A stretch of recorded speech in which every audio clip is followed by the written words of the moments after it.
오늘 우리에게 주신 하나님 말씀 디모데후서 2장 1절에서 6절 말씀이 되겠습니다. 디모데후서 2장 1절에서 6절 말씀 제가 읽겠습니다.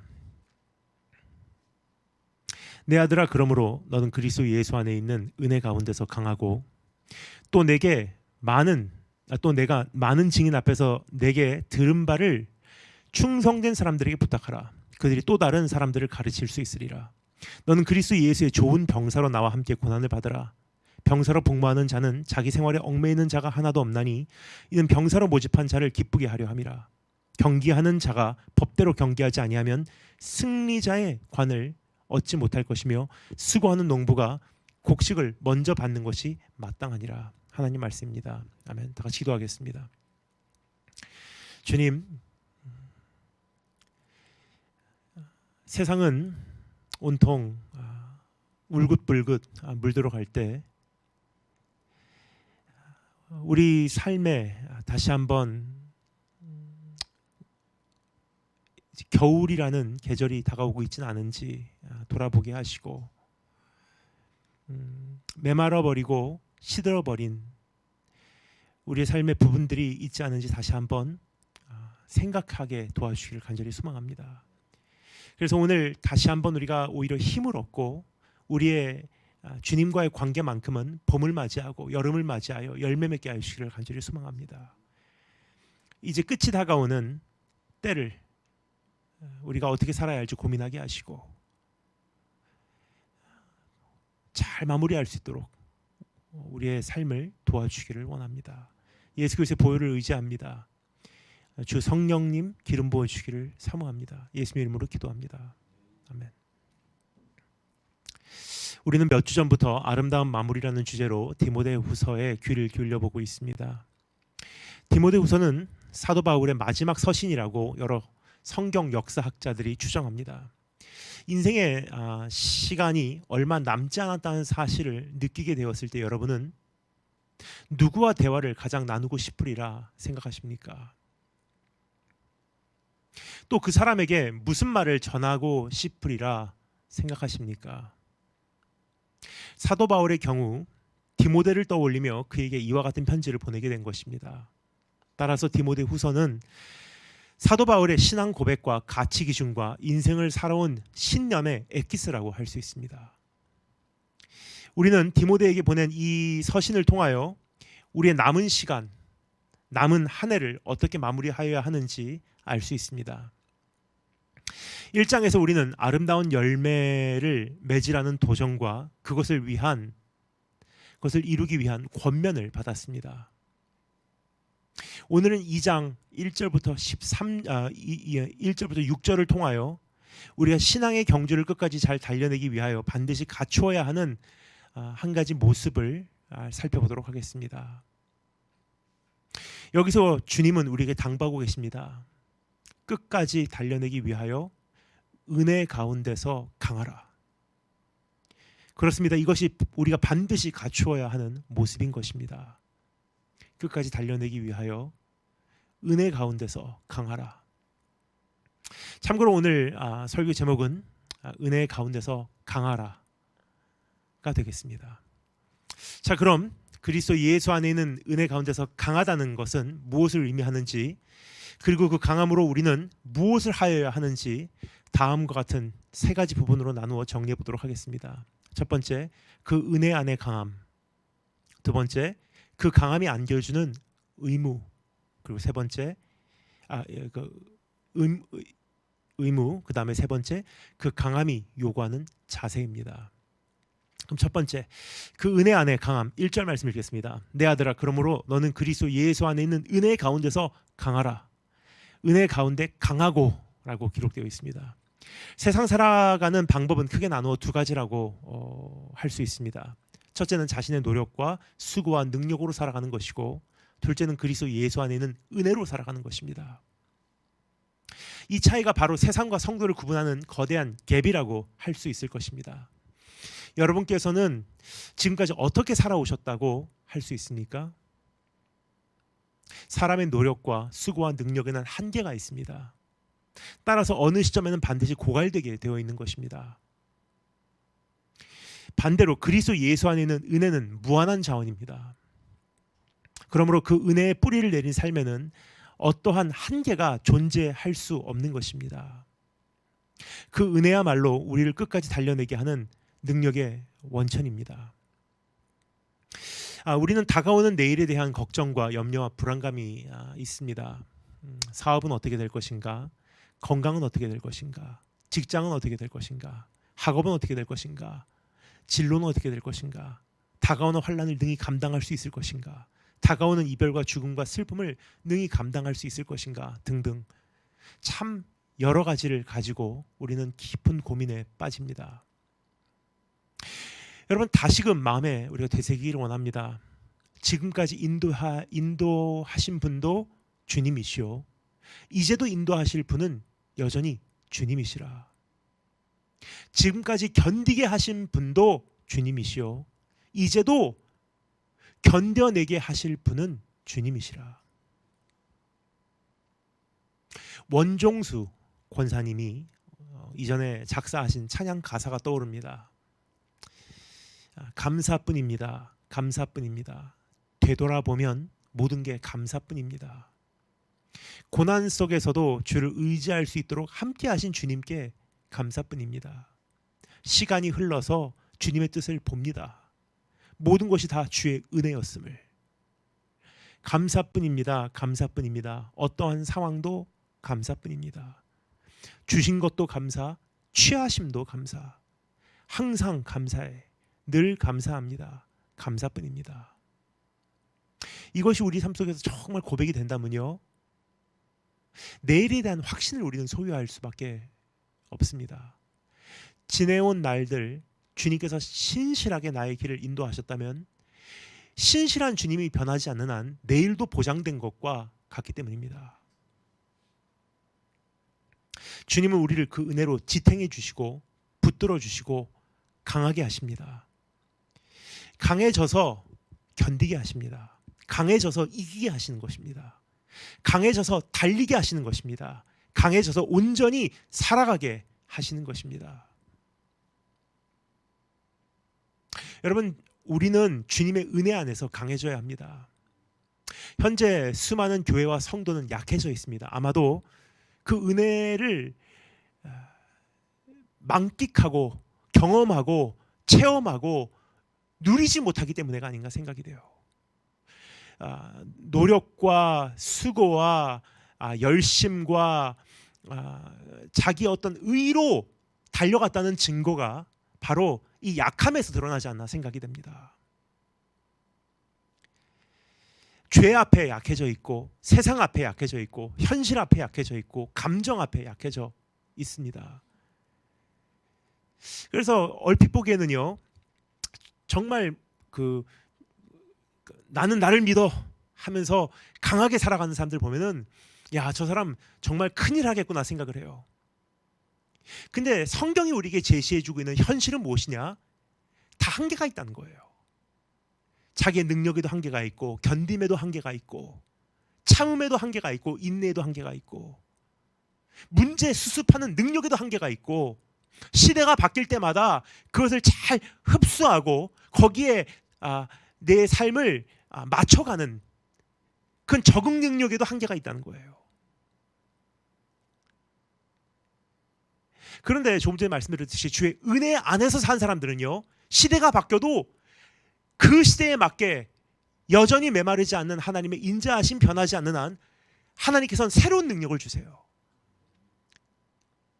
이제는 한계다 싶어도 새로운 날이 펼쳐지면 또 견딜 수 있는 힘을 주시는 것입니다. 금년 말까지 마치 턱걸이를 하듯이 조금만 더 하고 견디는데 내년이 되잖아요. 이젠 내가 어떻게 살아갈까 정말 막막해요. 근데 그 고비를 또 감당케 하신 것도 하나님의 은혜라는 거예요. 왜요? 주의 은혜는 메마르지 않기 때문에. 그래서 사도 바울이 여기서 우리에게 강하게 선포하고 있는 키워드는 무엇입니까? 그리스도 예수 안에 있는 은혜 가운데 강하라. 반대로 그 은혜 가운데 서 있지 않으면요, 강할 수가 없다는 거예요. 이것이 오늘 수많은 교회와 성도가 약해져 있는 까닭이 아닌가 생각이 됩니다. 자, 그러나 이제 우리는 교회와 성도의 본 모습을 회복해야 합니다. 우리는 강해야 하는 것입니다. 우리가 누구인지 잊어버리지 않으셨는지요. We are more than conquerors. 우리는 환난이나 공고나 박해나 기근이나 적신이나 위험이나 칼을 비롯한 모든 일에 우리를 사랑하신 이로 말미암아 우리에게 은혜를 주시는 이로 말미암아 넉넉히 이기는 자들이에요. 예수님 때문에 참고 또 참을 수 있는 것이고, 용서받은 사실로 인하여 이제는 남을 용서할 수 있는 능력을 소유하게 되는 것이고, 용서는 능력이더라고요. 사랑받는 감격으로 인하여 죽도록 충성할 수 있는 능력을 소유하게 되는 것이고, 부활의 약속으로 인하여 세상을 초월한 삶을 살아갈 수 있는 자들이 되는 것입니다. 그래서 주님은 우리를 오늘 응원하고 계십니다. 그리스도 예수 안에 있는 은혜의 가운데서 강하라. 이러한 강함을 흠모하고 사모하시기 바랍니다. 우리 안에 잊혀진 모습, 사라져가는 모습, 어느 사이인가 위축되고 연약해져 있는 내 모습을 오늘 돌아보시기 바랍니다. 그리고 이제 주님께서 나에게 약속하신 그 은혜 안에 있는 강건함, 은혜 안에 있는 강인함, 은혜 안에 있는 강함을 흠모하시고 사모하시고, 그리고 그것을 위하여 기도하고 간구하시는 축복이 있기를 주님으로 축원드립니다. 약해져 버린 믿음이 또다시 강해지기 위하여 기도해야 되지 않겠습니까? 식어버린 주님을 향한 사랑이 또다시 뜨거워지기 위하여 일어나야 되지 않겠습니까? 붕괴되어버린 죄를 향한 방어 태세가 또다시 재건되기 위하여 우리가 몸부림쳐야 되지 않겠습니까? 고갈되어버린 인내심이 또다시 차고 넘치도록 채워지기 위하여 주님 앞에 나가야 되지 않겠습니까? 어느새 내 삶을 장악한 불신이 뿌리채 뽑혀버리고 또다시 주님을 온전히 신뢰하기 위하여 내가 오늘 이 말씀에 귀를 기울이시고 화답해 주시면 감사하겠습니다. 여러분, 우리가 이렇게 살아가야 하지 않을까. 정말 약한 크리스찬이 아니라, 사실 약한 크리스찬이라는 것은 존재하지 않는 단어예요. 왜냐하면 크리스찬은 강하게 돼 있어요. 왜요? 이 모든 일에 우리가 넉넉히 이기는 이라 그랬어요. 왜요? 우리를 사랑하시는 이로 말미암아. 즉 우리가 사랑하시는 이와 함께 있다면, 우리를 사랑하시는 이의 그 사랑을 경험했다면 이 모든 일에 넉넉히 이기는 것이 정해진 바라는 거예요. 반대로 말씀드리잖아요. 넉넉히 이 모든 일에 이기지 못하고 감당하지 못하고 견디지 못하고 인내하지 못하고 결국은 포기하고 좌절하고 낙심하고 주저앉아 버리면 사실 하나님의 사랑을 잘 모르는 거라는 뜻이에요.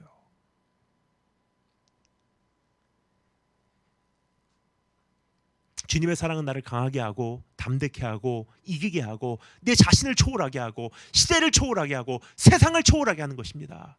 현실을 능가하게 하시는 것이 하나님의 사랑의 능력이에요.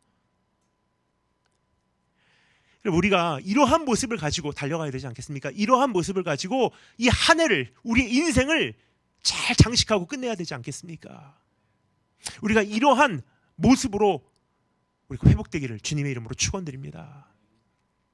그 은혜 안에 강하라. 자, 그러면 그 강함이 안겨주는 임무, 그 강함이 안겨주는 임무에 대해서 잠시 살펴보도록 하겠습니다. 2절 3절 읽겠습니다. 또 네가 많은 증인 앞에서 내게 들은 바를 충성된 사람들에게 부탁하라. 그들이 또 다른 사람들을 가르칠 수 있으리라. 너는 그리스도 예수의 좋은 병사로 나와 함께 고난을 받으라. 우리는 그 은혜 안에서 강해질 때 우리가 짊어져야 하는 다음과 같은 두 가지 임무를 수행해야만 합니다. 그러니까 그 강함이 나에게서 끝나는 것이 아니라는 거예요. 그 하나님께서 우리에게 주시는 강함은요, 사방으로 퍼지게 돼 있어요. 영향력으로 발휘되게 되어 있다는 뜻입니다. 첫 번째 임무, 충성된 자들을 일으키는 것이에요. 그래서 주님께서도 사랑하는 베드로에게 이렇게 말씀하시지 않습니까? 내가 너를 위해서 기도했다. 너는 나를 3번 부인할 것이다. 그러나 네가 돌이킨 후에 너의 형제들을 돌봐라 그러세요. 그러니까 내가 좌절하고 파괴됐지만 주의 능력으로 인해서 회복되고 내가 다시 한번 강해지면 내 형제들을 돌이키는 자가 되는 것은 주님의 순리요, 하나님 나라의 질서예요. 축복받고 위로받고 회복되고 치유받아서 내 안에서 끝나는 사람은 없다는 것입니다. 오늘 여기서 보면요, 강해라, 강하여라, 강해져라, 한 걸음 더 나가서 충성된 자들을 이제 일으키래요. 우리말로는 이것이 마치 평행선으로 가는 것 같이 기록이 되어 있어요. 이렇게 기록되어 있죠. 우리말로는 강하고 너는 그리스도 예수 안에 있는 은혜 가운데 강하고 또 내가 많은 증인 앞에서 내게 들은 바를 충성된 사람에게 부탁하라. 그러니까 두 가지 태스크 같이 들릴 수 있어요. 강하고 또 부탁해라 같이 들릴 수 있지만 영어 성경이 원어를 잘 번역했어요. 강하여라. 그러면 이와 같은 일을 할 수 있게 된다. 첫 번째, 충성된 자들에게 내가 너에게 안겨준 이 말씀을 잘 부탁해라. 이게 첫 번째예요. 충성된 자들을 일으키라는 거예요. 사도 바울은 디모데에게 복음을 전달해 주었습니다. 온전한 교훈을 일러 주었습니다. 신앙 생활에 대한 여러 가지 가르침을 허락해 주었습니다. 사명과 책임의 바톤을 넘겨 주었습니다. 이제 이 들은 바를 다른 이들에게 전하라고 말하고 있습니다. 이것이 디모데의 임무입니다. 이 임무를 수행할 때 하나님의 나라는 견고하게 확장되는 것입니다. 그런데 여기에 다음과 같은 세부 조항이 따르고 있는 것을 볼 수가 있습니다. 들은 바를 전하는 대상에 두 가지 조건이 있는 것을 볼 수가 있습니다. 첫 번째 조건, 네가 들은 바를 전하라 그랬는데 누구냐? 첫 번째는 충성된 사람들에게 전하래요. 내게 들은 바를 충성된 사람들에게 부탁하라. 물론 복음은 만민에게 전해야 하는 좋은 소식이지만 우리의 사명과 책임의 바톤을 넘겨주는 대상을 선택하는 과정에는 엄격한 기준이 있다는 거예요. 충성된 사람들이어야만 한다는 사실입니다. 돌아서지 않을 사람들, 말과 행동이 일치하는 사람들, 어제와 오늘이 변함이 없는 사람들, 인간적으로 의리가 있는 사람들, 주님께 신실한 사람들인 것입니다.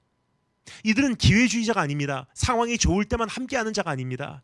일거리가 있을 때만 동역하는 자가 아닙니다. 감성적으로, 순간적으로, 일시적으로 헌신하는 자가 아니라는 거예요. 충성된 자들, faithful people, 신실한 자들이라는 뜻입니다. 이것이 하나님께서 일꾼을 선택하시는 매우 중요한 기준이에요. 하나님께서 온 열방을 두루 살피시며 전심으로 주를 찾는 자가 누군지를 주님께서 발견코자 하실 때 전심이라는 것은요, 한 순간에 전심을 드리는 게 아니에요. 하나님께서 보실 때 길고 긴 이 기간 동안 끊임없이 주님을 찾았는지를 보신다는 뜻도 포함되어 있다는 것을 기억하시기 바랍니다. 집회 때 은혜 받았다고 전심을 드리는 거 누가 못하겠습니까? 근데 그것보다 더 중요한 것은요, 1년, 3년, 10년, 20년, 30년, 60년 한평생에 걸쳐서 끊임없이 주님께 나의 전심을 드리는 자. 이것이 사도 바울이 자신의 후계자를 선택하는 중심적인 기준입니다. 이것이 오늘날 우리에게 필요한 기준입니다. 충성된 자. 우리는 이들에게 들은 바를 부탁해야 합니다. 이들에게 투자란 뜻이에요. 이들을 바로 세워내란 뜻입니다. 우선 우리가 강해지고 다음은 다른 이들을 강하게 하여야 하는 것이 우리의 임무인 것입니다. 근데 여기 또 두 번째 조건이 따릅니다. 첫 번째는 충성된 자들에게 부탁하라. 그런데 두 번째 조건, 또 다른 사람들을 가르칠 수 있는 사람들이어야 한다는 거예요. 또 다른 사람들을 가르칠 수 있는 사람들, 여기 뭐라고 기록되어 있죠? 그들이 또 다른 사람들을 가르칠 수 있으리라 그랬어요. 우리말 번역으로는 마치 이들이 다른 사람들을 가르치게 될 것이다와 같은 뉘앙스로 표현이 되어 있어요. 충성된 사람들에게 부탁하라. 그들이 또 다른 사람들을 가르칠 수 있으리라. 마치 이것이 어떠한 순리와 같이, 당연한 순리와 같이 기록이 되어 있는데, 그러나 영어 성경은 다음과 같이 정확하게 번역하고 있습니다. Who these people will also be qualified to teach others. 여기서 사도 바울은 다른 사람들을 가르칠 수 있는 자격, 다른 사람들을 가르칠 수 있는 역량에 대한 언급을 하고 있는 것입니다. 즉 다른 사람들을 가르칠 수 있는 역량이 되지 않으면 자격 미달이란 뜻이에요. 이들은 다른 형태, 다른 역할로 하나님의 나라를 섬기면 됩니다. 하지만 가르치는 자의 자리에서 버티고 있어서는 안 된다는 뜻이에요. 오늘날의 교회의 문제도 여기 있지 않나 생각이 됩니다. 바로 가르치지 못하는 자들이 너무 많은 것이 오늘날 교회의 현실이 아닌가 싶습니다. 말을 잘해야 한다는 뜻이 절대 아닙니다. 말을 잘하는 사람이 왜곡된 진리를 전하는 것만큼 무서운 것이 없다고 생각합니다. 이들은 유능한 거짓 증인, 탁월한 사기꾼이라 할 수 있을 것입니다. 또 말을 잘 못한다고 진리를 전하지 못하는 것도 절대 아닙니다. 아무리 말주변이 없어도 본인이 절실히 깨달은 진리를 정확하게 전할 수만 있으면 충분합니다. 근데 문제는 이것도 아니고 저것도 아닌 사람들이 너무 많다는 거예요.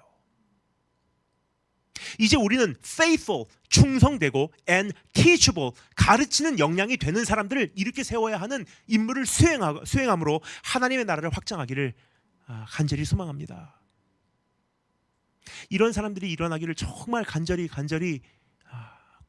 소망합니다. 자, 그럼 두 번째, 우리에게 하나님께서 안겨주신 이 강함이 우리에게 안겨주는 임무가 있어요. 첫 번째는 온전히 그 사람들을 일으켜 세우는 그 역할이고요. 그 두 번째는 좋은 병사로 내가 살아내는 거예요. 3절 말씀, 너는 그리스도 예수의 좋은 병사로 나와 함께 고난을 받으라 그래요. 우선 조금 집중하기를 원하는 것은요, 나와 함께 고난을 받으라 보다도 그 전에 나오는 전제 조건이에요. 너는 그리스도 예수의 좋은 군사로 as a good soldier of Jesus Christ. 왜냐하면 예수 그리스도의 좋은 군사가 되면 고난을 받는 건 당연한 거예요. 결과예요, 결과. 그래서 오늘 지금 잠시 우리가 집중해 보기를 원하는 것은 이 첫 번째 부분이에요. 너는 그리스도 예수의 좋은 군사가, 좋은 병사가 되어라. 우리는 주님의 좋은 병사가 되기 위하여 몸부림치길 바랍니다. 강한 자가 하나님의 나라를 위하여 싸우는 것은 당연한 것이 아니겠습니까? 강한 자는 자기를 위해서 사는 인생이 아니에요. 하나님 앞에서 회복되고 치유되고 능력받은 사람들은요, 내가 이제는 하나님 온전해졌습니다. 강건해졌습니다. 그 단계에 도달한 사람들은 하나님 앞에서 이제 전체를 드려도 아깝지 않은 인생이에요. 그렇게 주님께 충성을 맹세하시는 우리 한 분 한 분 되시길 주님으로 축원합니다. 강한 자가 참된 병사로 살아가는 것이야말로 합당한 인생이 아니겠습니까? 그래서 오늘 물론 이 세상 떠날 때까지 완전히 강해지는 것은 정말 힘들겠지만 지나온 날들 돌아볼 때 하나님께서 내 가정 여기까지 회복해 주셨습니다. 내 인생 여기까지 우뚝 서게 하셨습니다. 내 삶을 이러한 반석 위에 세워주셨습니다. 정말 내가 오늘 이런 날이 내 삶에 올 거라고 내가 꿈에도 조차 상상하지 못했습니다. 그런 고백이 내 입술에 담겨 있다면요, 이제 내 인생의 목적을 다시 한번 정할 때예요. 하나님, 내가 주의 병사로 바로 살겠습니다. 내가 여기까지 회복된 것은요, 내가 여기까지 축복받은 것은요, 내가 여기까지 온전하게 그래도 쩔뚝거리지 않고 인생을 살아갈 수 있게 된 것은요, 나를 불러주시는 분이 계셨기 때문이에요. 네 혼자 잘 먹고 잘 살아라 해서 우리를 부르시지 않았다는 거예요. 이제는 내가 너에게 맡긴 거 다른 사람에게 잘 부탁해라. 충성된 자들에게, 다른 사람들을 일으켜 세울 수 있는 자들에게 잘 투자해서 하나님 나라를 확장해라. 그리고 너도 이제는 정말 그리스도의 병사로서 나머지 인생을 달려갈 각오를 해라. 자, 그럼 세 번째, 그리스도 안에 있는 강함이 우리에게 요구하는 자세입니다. 그 강함이 요구하는 자세. 우리는 그 은혜 안에서 강해질 때 우리의 인생을 살아가는 자세가 달라져야 합니다. 정말로 은혜를 깨달은 사람은요, 인생을 살아가는 자세가 바뀌게 돼 있어요. 인생의 목적이 달라지고 인생을 살아가는 방법이 달라지고 인생을 향한 마음가짐이 달라져야 하는 것입니다. 위에서 살펴본 임무인 좋은 병사로 살아내는 것을 시작으로 우리가 어떠한 자세가 요구되는지 잠시 살펴보도록 하겠습니다. 다음과 같은 세 가지로 나누어서 우리 정리해 보도록 하겠습니다. 우리가 이제 어떠한 자세로 그리스도의 예수 안에서 살아가야 하는지. 첫 번째, 대장을 기쁘게 하는 목적에 집중된 자세. 그러니까 우리가 은혜를 경험하기 전까지는요, 자기 자신을 기쁘게 하기 위한 자세로 살아가요. 인생의 목적이 그거였어요. 근데 정말로 은혜를 경험했다는 것은요, 은혜를 경험함으로 내가 정신적으로 회복이 되고 육체도 회복이 되고 가정이 회복이 되고 내 인생이 회복이 되고 이러한 어떤 부분에서 하나님의 그 치유하심과 만지심과 우리가 강건케 됨을 입었다면요, 그 고백과 그 간증과 그 노래가 내 입술에 있다면요, 내 삶은 굉장히 simplified, 단순화되어야 된다는 거예요. 어떻게 해요? 주님만을 기쁘게 하는 것이 내 인생의 목적입니다. 4절 말씀, 병사로 복무하는 자는 자기 생활에 얽매이는 자가 하나도 없나니 simplified, 단순화된 인생이에요. 이는 병사로 모집한 자를 기쁘게 하려 함이라. 왜요? 왜 단순화됐냐? 주님을 기쁘게 하는 것 외에는 다 가지치기 해버렸기 때문에. 주님의 은혜를 깨달으면 깨달을수록 우리 인생의 목적이 변화받게 되어 있습니다. 그러니까 정말로 주님을 만났냐 안 만났냐 그걸 어떻게 아냐? 인생의 목적이 복잡하냐 단순하냐를 보면 알 수 있어요. 이것도 얻고 싶고 저것도 하고 싶고 내 인생에 못한 것도 많고 버킷리스트도 길고 저 사람에게도 인정받고 싶고 돈도 벌어보고 싶고 뭐 한바탕 편하게 살고 싶고 굉장히 복잡해요. 그게 아니에요. 내 인생의 의지는 딱 한 가지예요. 난 주님을 기쁘게 하는 것이라면 나는 그것을 충분합니다. 굉장히 단순해요. 목적이 단순화되게 돼 있어요. 자신을 위하여 살던 인생에서 주님을 위하여 사는 인생으로 바뀌게 되는 것입니다. 반대로 말씀드리자면 주님을 만났다고 하는 사람이 자신을 위하여 사는 인생을 정리하지 못한다면 주님을 만났다는 주장은 거짓으로 평가받을 수밖에 없는 것입니다. 주님의 은혜를 진정 경험하면 우리 인생의 목적은 우리를 병사로 모집, 우리를 불러주신 대장을 기쁘게 하는 것이 되는 것입니다. 그래서 우리를 얽매는 장애물을 한 가지씩 스스로 벗어 던지게 되어 있는 거예요. 주님을 기쁘게 하는 것에 장애를 주는 거추장스러운 것을 스스로 조금씩 제거해 나가게 되는 것입니다. 하다 보니까 이게 방해가 되네. 하다 보니까 내가 주님께 시간을 투자하기보다 여기다 시간을 너무 많이 투자하네. 그러니까 이거는 어떠한 내 안에 어떤 율법적인 의무라기보다도 주님의 사랑을 경험하니까 내 심장이 주님을 향해서 뛰기 시작했어요. 주님과 사랑에 빠지기 시작한 거예요.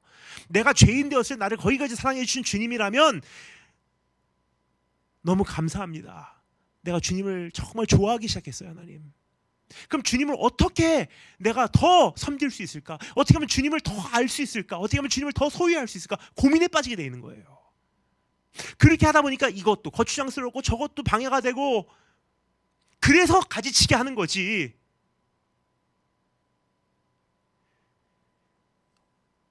가지치기 했기 때문에 주님께서 나를 축복해 주시는 것이 아니라는 거예요.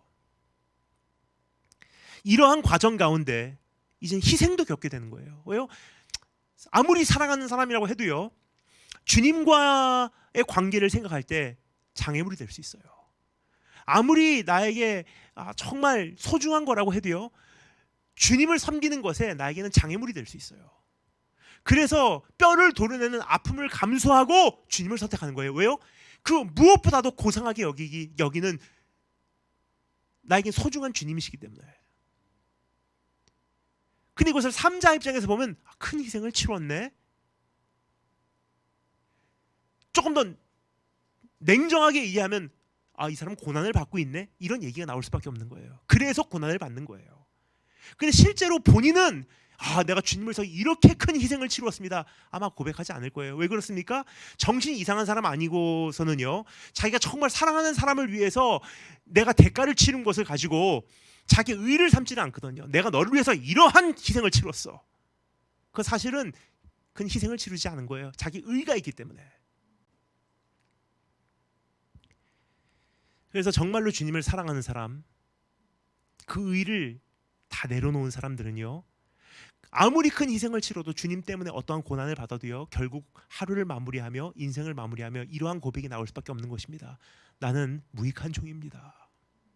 나에게 주신 그 사랑에 나는 감격해서 그냥 한평생 달려온 인생뿐인데, 주님을 더 얻기 위해서 몸부림치다 보니 이것도 내려놨고 저것도 내려놨고, 근데 이걸 내려놨다고 내가 어떠한 주님 앞에 의의가 있는 게 아니에요. 자랑할 만한 내용도 없어요. 내가 주님 때문에 이것도 못했고 저것도 못했고.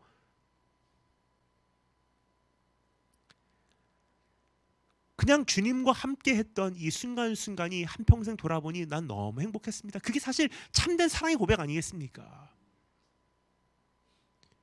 사랑하는 사람하고 결혼해서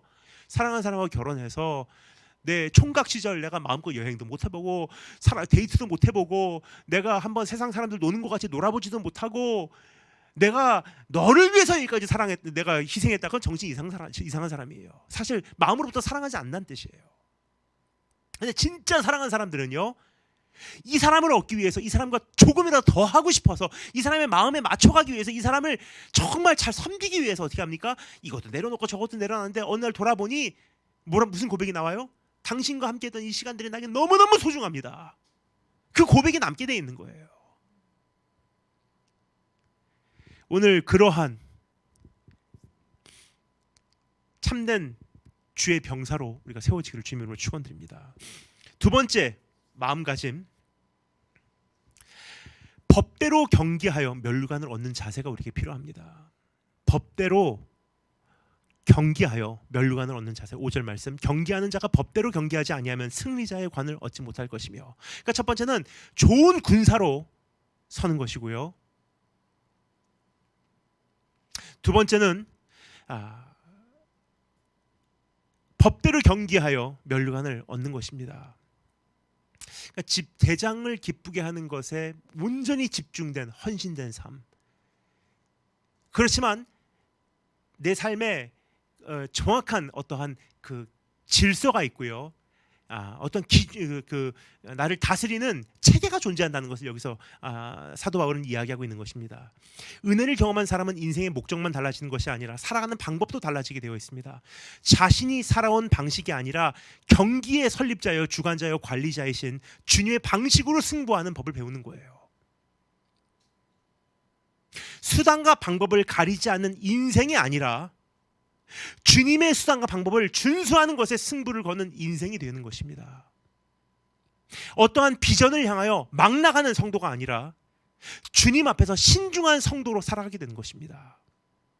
자기의 주장을 앞세우는 선수가 아니라 코치의 안내에 굴복하는 선수가 되는 거예요.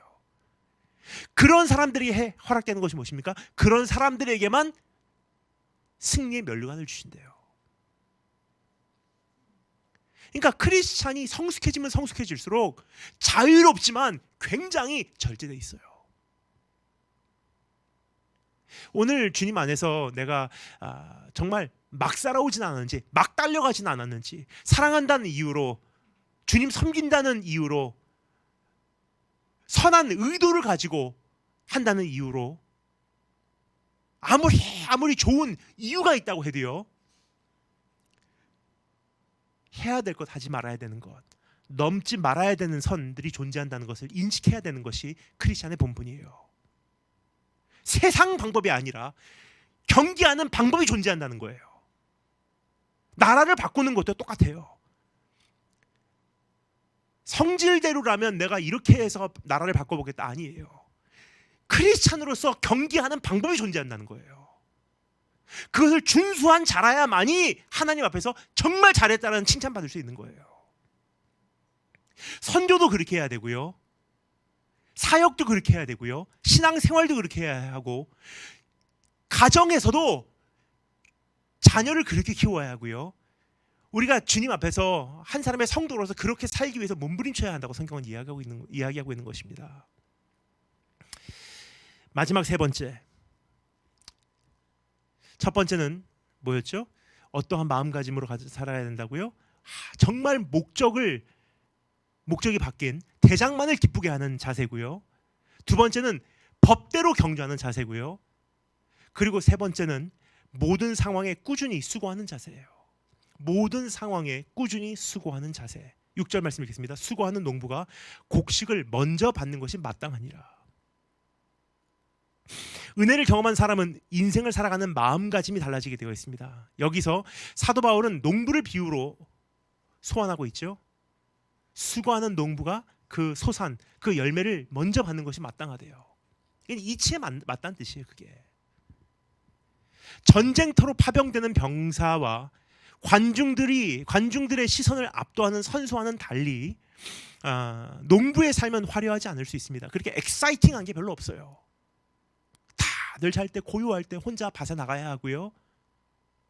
오늘 씨를 심는다고 당장에 막 확 펼쳐지지도 않아요.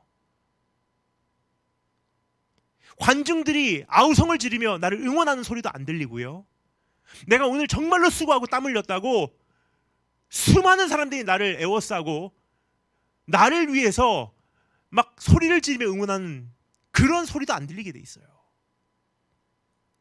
그래서 사도 바울이 여기서 세 번째로 비유로 든 이 그 농부는요, 지금까지의 우리가 살펴본 내용은 조금 달라요. 하나님께서 정말 우리에게 바라시는 인생 살아가는 그 자세가 무엇이냐? 목적을 바꿔라. 네 자신을 위해 살아가는 것이 아니다. 너를 모집한 대장을 기쁘게 하기 위해서 달려가는 인생이 되어야 된다.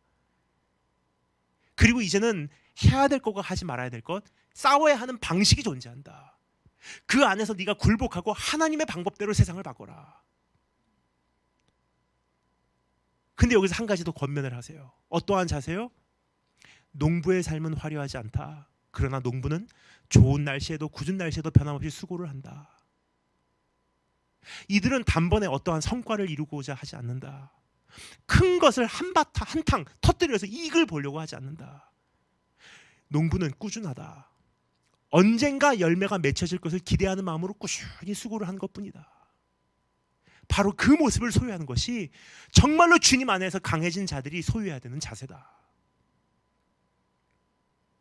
당장에 싹이 나지 않는다고 단번에 성공하지 못해도, 혹은 순식간에 곡식이 자라지 않아도 이들은 성실합니다. 저도 정말 한평생 소원이 있다면요, 이거예요. 가끔 제가 30대 때 처음으로 대한민국 강단에 발을 들였을 때가 떠오르긴 합니다. 그때만 해도요, 지금하고 비교하면 약 10kg 정도 가벼웠고요. 대한민국에 처음에 제가 강단에 발을 들여놨을 때 15년 전이죠. 16년 전에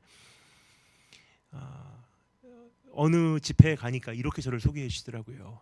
혜성같이 나타난, 대한민국 교계에 혜성같이 나타난 다니엘 김 선교사님을 소개합니다. 제가 생각해봐도 그때 조금 지금보다는 더 멋있었지 않나 생각이 듭니다. 더 젊었고, 더 말랐고, 더 근육질이었고, 정말로 선교사로서의 불타게 그 타오르는 열정 덩어리였고, 줄 위해서 죽으러 간다고 매일 선포했고, 선교지 오고 다녔고, 그리고 정말 하루에 한 곳에 열흘 이상 이어서 머물러 본 적이 없었고, 집이 없었고, 항상 짐 싸고 떠나고 짐 싸고 떠나는 인생을 반복했고, 굉장히 삶이 단순했고, 어떻게 보면은 진짜 로닝 같은, 로닝은 물론 주인이 없지만 저는 진짜 한 주인을 섬기는 나그네와 같은 인생을 살았어요. 그러니까 제가 생각해봐도 멋있었다 생각을 해요. 그런데 어느 날 돌아보니까 3일에 한 번씩 짐 싸고 떠나면 진짜 아프더라고요. 제가 몸이 안 따라가고요. 그리고 예전과 같이 역에서 자고 그렇게 하면 제가 병나더라고요. 그리고 어느 사이인가 제 체력도 바뀌고 체형도 바뀌고 모습도 바뀌고, 그러다 보니 가끔 이런 생각을 해요. 이제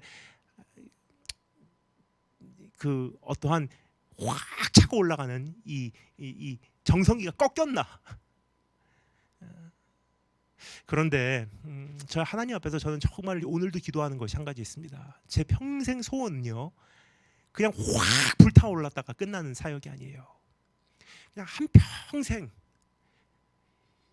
제 집회에 10,000명이 모이든 1,000명이 모이든 100명이 모이든 단 한 사람이 모이든 내가 사람들에 비춰지는 모습이 아니, 사람들 앞에 비춰지는 모습이 아니라 내가 하나님 앞에서 오늘도 한평생 그냥 똑같은 모습으로, 한결같은 모습으로 달려갈 수 있는지, 당장에 사람들이 은혜 받았다고 집회에서 막 벌벌 뛰면서 다니엘 김성 목사님 오셨습니다 하고 막 모여든 사람들이 없다고 해도 괜찮아요.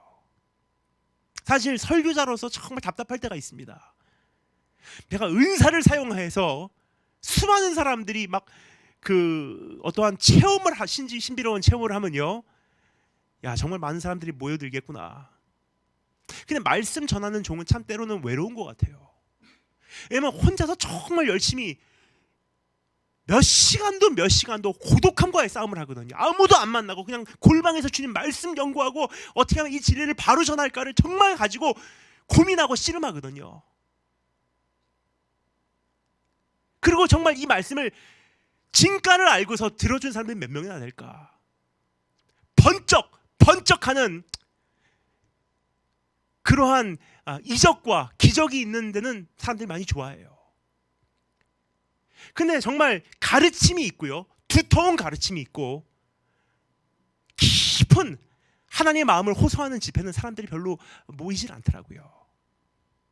그러니까 가끔 제가 회의감이 들 때가 있어요. 하나님, 내가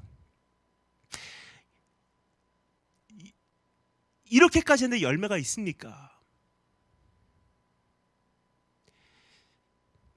그런데 주님께서 저에게 오늘도 요구하시는 것이 무엇이냐? 인생은 시즌이더라고요.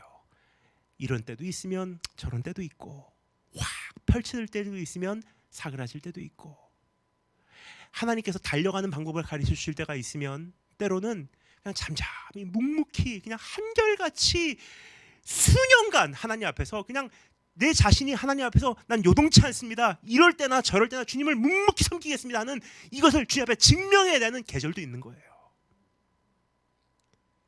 그래서 제가 원하는 것은 딱 한 가지입니다. 15년 섬기고 끝나는 것이 아니라 30년, 60년 혹은 그 전에라도 주님께서 나를 부르시는 그날까지 한결같은 모습으로 살아내는 거.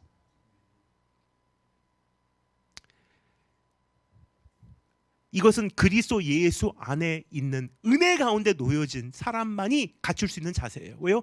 그 은혜가 나를 충족시키기 때문에 사람이 보든 보지 않든, 스포트라이트가 비춰지든 비춰지지 않든 만족하기 때문이에요. 영원을 품은 사람들에게만 가능한 자세예요. 영원이라는 것은요, 오늘 단판 승부 안 해도 되거든요. 내일을 위해서 칼을 갈 수 있고요. 이것이 다가 아니라 죽은 후에 또 한 번 하나님의 그 나를 향한 심판과 그 시상식이 있다는 것을 아는 사람만이 살아갈 수 있는 인생 방법이에요. 오늘 이 말씀을 들으며 적지 않은 분들은 불편한 마음을 느끼셨을 것입니다. 왜 이러한 강함이 없는지 스스로 자책하는 분들도 계셨을 것입니다. 어떻게 이러한 강함을 소유하고 그리고 그 강함으로 비롯된 임무를 수행할 수 있는지 막막해 하시는 분들도 계셨을 것입니다. 더 나아가 대장을 기쁘게 하고 법대로 경계하며 꾸준히 수고하는 자세가 부담이 되시는 분들도 계셨으리라 생각합니다. 그러나 저는 오늘 여러분을 초대합니다. 이 강함은 사람의 노력으로 나오는 강함이 아니에요. 그리스도 예수 안에 은혜 가운데에서 비롯된 강함이라는 사실을 기억하시기 바랍니다. 따라서 우리가 돌아가야 할 자리는 분명한 한 곳이에요. 내가 어떻게 하면 강해질 수 있을까 노력하지 마십시오. 한 가지만 하면 돼요. 한 곳으로만 돌아가면 돼요. 뭐죠? 주님의 은혜로. 주님의 은혜를 사모하고 흠모하고 기다려야만 합니다. 조금 전에 말씀드렸습니다만 세상 사람들은 자신의 노력과 수고와 능력을 의지한다는 사실을 제가 말씀드렸죠. 얼핏 보기에는요, 이들이 강하게 보일 수는 있어요. 야, 대단하다. 자기 자신을 그렇게 믿고. 저는 세상 CEO들 보면 진짜 대단한 이야기를 하는 것 같아요. 여러분, 자기 자신을 믿으십시오. 여러분 안에는 정말 잠드는 능력이 있습니다. 그러면 아멘. 여러분 안에는 거인을 깨워내십시오. 여러분 이거 사실 비복음이에요. 성경은 우리에게 이렇게 말 안 합니다. 네 안에 거인이 들어있다. 네 잠자는 거인을 깨워서 위대한 일을 도모하고 위대한 일을 이루어라. 성경은 그렇게 말하지 않아요. 성경은 우리에게 이렇게 말합니다. 너는 죄인이다. 그런데 하나님께서 너를 정말 사랑하셔서 천하보다 귀한 영혼으로 너를 귀하게 여기신다.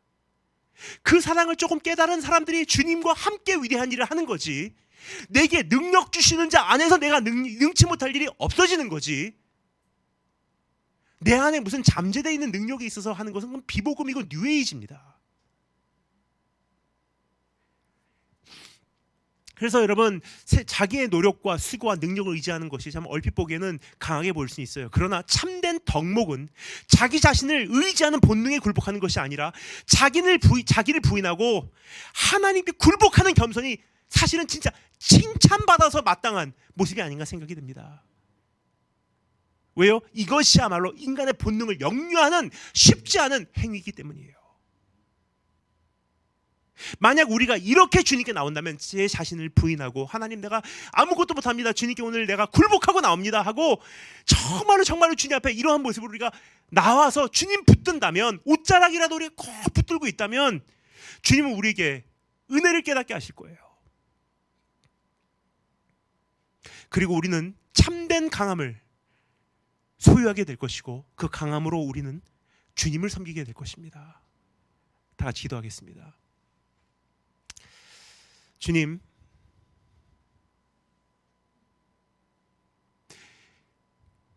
현실적인 것 같지만 비현실적인 말씀이 아니라 정말 이 험한 세상 속에서 우리가 어떻게 살아야 할지 실질적인 하나님의 마음을 우리에게 알려주심에 감사를 드립니다.